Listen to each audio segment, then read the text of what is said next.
আমি চৌধুরী রফিকুল আবরার বাড়ল উপদেষ্টা পরিষদের পরিধি। নতুন মুখ হিসেবে শপথ নিলেন ঢাকা বিশ্ববিদ্যালয়ের আন্তর্জাতিক সম্পর্ক বিভাগের সাবেক অধ্যাপক CR আবরার। অন্তর্বর্তীকালীন সরকারের বুধবার সকালে বঙ্গভবনে তাকে শপথ বাক্য পাঠ করান রাষ্ট্রপতি মোহাম্মদ শাহাবুদ্দিন। কর্তব্য বিশ্বস্ততা এ সময় প্রধান উপদেষ্টা ডক্টর মোহাম্মদ ইউনূস, অন্যান্য উপদেষ্টা সহ আমন্ত্রিত অতিথিরা উপস্থিত ছিলেন। CR আবরার বাংলাদেশে আটকে পড়া পাকিস্তানি নাগরিক রোহিঙ্গা সংকট নিয়ে কাজ করেছেন। আনুগত্য পোষণ করিব। শপথ গ্রহণ শেষ করেই বঙ্গভবন থেকে সচিবালয়ে চলে যান CR আবরার। সেখানে উপদেষ্টা ওয়াহিদ উদ্দিন মাহমুদের সঙ্গে অংশ নেন সংবাদ সম্মেলনে। এ সময় ওয়াহিদ উদ্দিন বলেন, আগামী 10 মার্চের মধ্যে শতভাগ শিক্ষার্থীর হাতে বই পৌঁছে দেবে সরকার।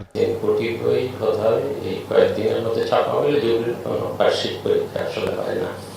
কাজেই আমি বলেছিলাম ফেব্রুয়ারি শেষ পর্যন্ত, কিন্তু হয়তো মার্চের 10 তারিখে পর্যন্ত সব জায়গায় যাবে।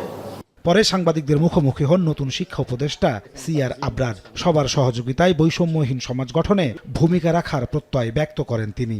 এমন শিক্ষা ব্যবস্থার স্বপ্ন দেখি যেখানে আমাদের ছাত্রছাত্রীরা দেশের ভেতরেই তাদের ভবিষ্যৎ দেখতে পাবে এবং বাংলাদেশ থেকেই বিশ্বকে নেতৃত্ব দেবে।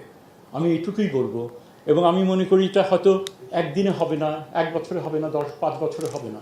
বিজ্ঞান ও প্রযুক্তি ভিত্তিক শিক্ষাক্ষেত্র গড়তে কাজ করতে চান বলেও জানান CR আবরার। সমস্যা থাকবে। নাজমুস সালেহী, সময় সংবাদ, ঢাকা। পোস্ট ডক্টরাল করতে গেছো?